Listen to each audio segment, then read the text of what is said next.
Hello mga ka-Feltrip! For today's video guys ay pupunta pa tayo doon sa Nia Dam, Bansalan. Pero bago yan mga ka-Feltrip, samahan niyo po akong mag-motovlog muna papunta doon sa Bansalan. Galing po tayo sa Guihing at saka dadaan po tayo dito sa Hagunoy. Madadaaran po natin ang Barangay Sacob at saka Barangay Lanoro. At saka doon po tayo lalabas sa may Matanaw banda. Saka po tayo makarating sa Bansalan. Char. So dito banda guys, liliko na po tayo. Habang tayo po ay papasok dito sa municipality ng Hagunoy, Davao del Sur, ay napakaganda po ng kanilang nature dito guys. Napaka-grainy ng paligid. Char. Grainy. Char. At saka yung formations ng nature talaga nila guys. At saka yung mga kahoy. Para tayong nasa Enchanted. Ganon. At saka guys, tara na. Sama na po kayo sa ating biyahe.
So dito po talaga yung kanilang poblasyon guys sa municipality ng Hagunoy.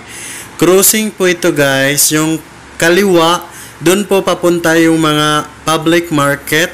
Dito po pa kanan po tayo. Dito rin po papunta naman yung kanilang munisipyo.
palabas na po tayo guys. Dito po banda sa may Matanaw na po. At palapit na po tayo sa Bansalan. Kaso, ayan, lumagpas po kami sa ating pupuntahan doon sa Nia Dam.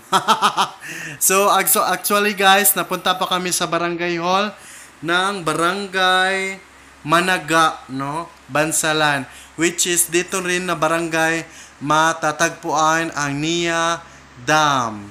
Yay! Char!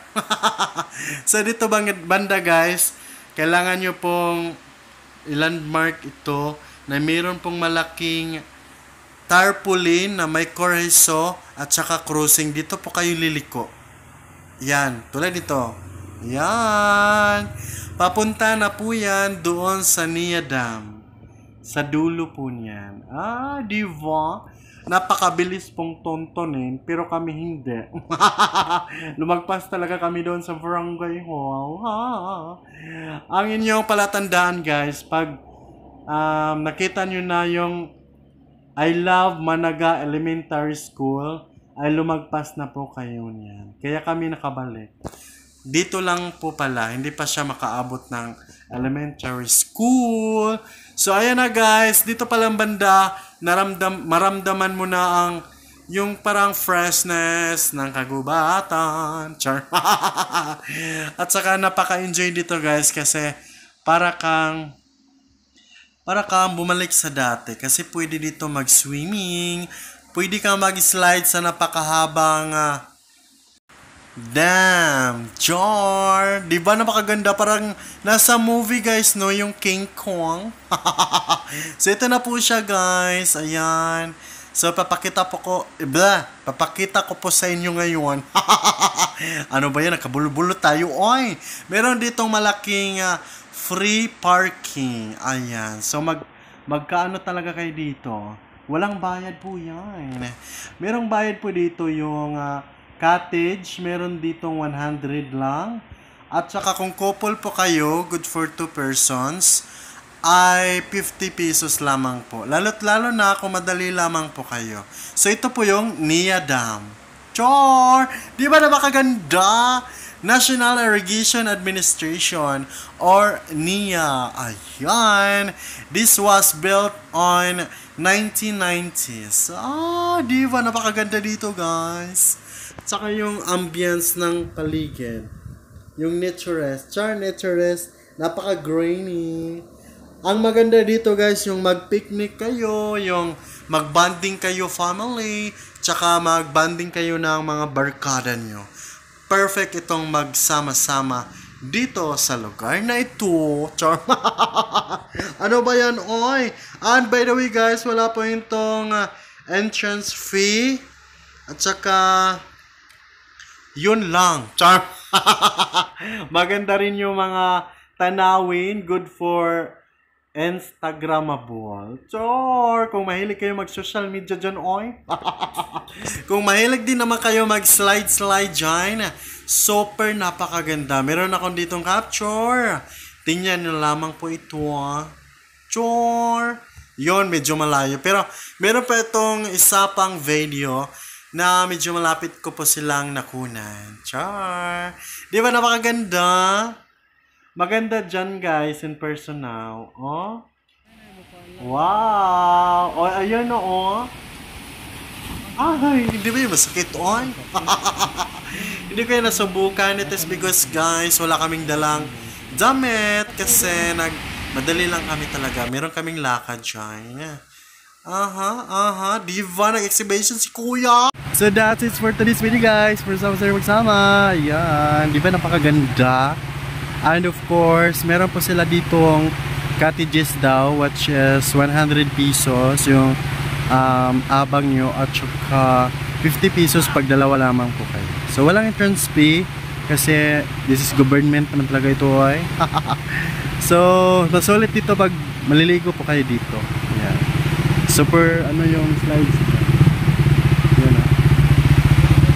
Yan anong tawag yan? Napaka ganun, no? So by the way, nasa tulay pa tayo banda. So dyan.